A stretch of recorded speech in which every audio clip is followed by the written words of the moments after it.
All right, we're starting fig cuttings in water. Look at this. This is a McCorkle fig, one of my own named varieties. Probably a Celeste or a brown turkey. I don't know. It's from the about 1900 from my grandmother's yard. Nobody knows what it was. I started these guys here the same way from a cutting. That I had stored in the refrigerator, stuck them in water, and this one here did not have roots nearly as much as these, so I left them in the water on the windowsill, and look at that. I have waited too long. It's only coming from two places, so I got to be careful that I don't break it off. In fact, I might cut it off right there, because all of that right there is just going to get tangled up. Maybe. That's what I'm going to do.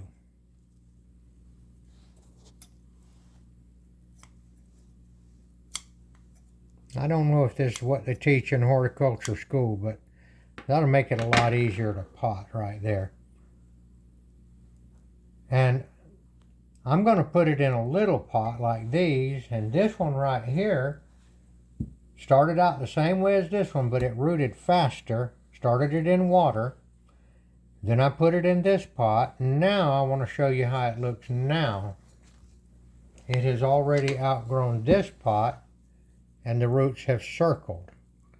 So I am going to put this one in a little bit bigger pot right here.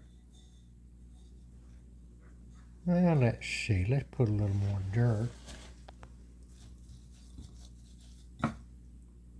All right. And then I'm going to put the other one. So I have determined that, at least for me anyway, figs root easily in water. And I put these fig cuttings in the water. Let's see, it's the beginning of October. I would say September. I'd say around the 1st of August is when I found them in the refrigerator in a baggie, these 3 cuttings, and I said, well, I'll stick them in the water. So you can definitely do it in the summertime. Here's proof of it right here. And like I say, I named this variety a McCorkle fig. My grandmother's name, her maiden name, was McCorkle. She was born in 1901. And this tree came from the farm. And I'm quite sure that the fig tree was planted in the early 1900s, maybe around 1910.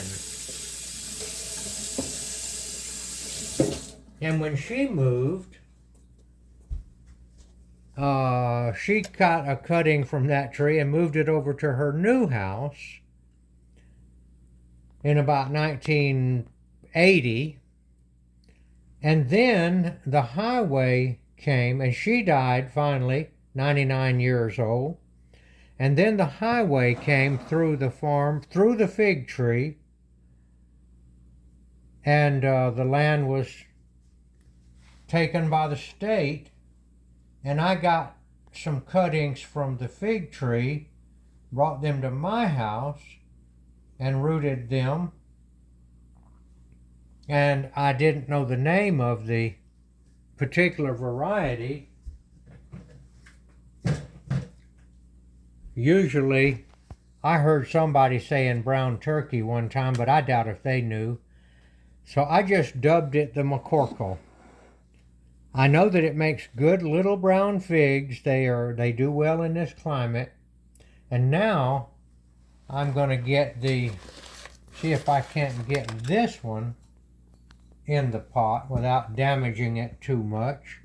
Now that I've cut some of the roots off. Get one side on this side and one side on that side. I'm potting these in Pro Mix BX, they call it. It's a good professional type potting medium. And I like to start my fig trees in terracotta pots if possible, because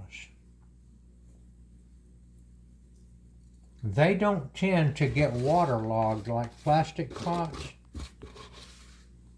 because the water comes out of them on the side. Now I need a little more potting soil in here.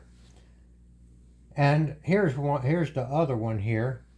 I haven't, and see, that was also started from the cutting. It's good size cutting, big as my thumb kind of.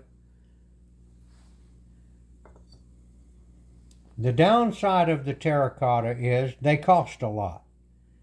The other downside is that you usually have to water them every day. But the upside is that they root very well. They do not rot because these things don't hold water. And you can water them until, I'll show you how I like to water them. Just a minute. Hold on just a minute. I like the terracotta pots with the little pots under them like this, because I like to put just enough to run down into the little pot, and then it waters it. Here it comes. It waters it from the bottom, see? Then just a little bit. You don't want to overrun it. Now, and I set it like this. And I put these in the kitchen window, and they get very limited sunshine, afternoon sun.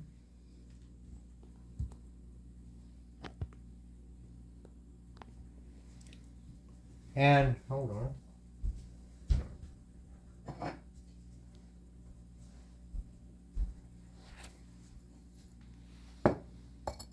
And these terracotta pots can be used over and over again. All right, that's it. The McCorkle fig tree, probably a Celeste or a brown turkey. I'm not sure, but it does work around here. We've got several in the garden, and they made good figs this year, and they're beginning to get some real size on them. Don't be afraid to try to stick a cutting of a fig tree, especially a good size one like that. You see, they need to have about at least that big right there. They've got more energy stored up in them. If you put a little tiny, little skinny one, a lot of times they don't make because they dry up and mess up before, but have a little size on it. And there's plant sugars and all stored up all in the wood and the bark, and it carries it along far enough to where it can start to root. Not that you can't root one that's smaller, but the size of it, it's nice if it has a little bit of size to it. All right. Thank you for watching.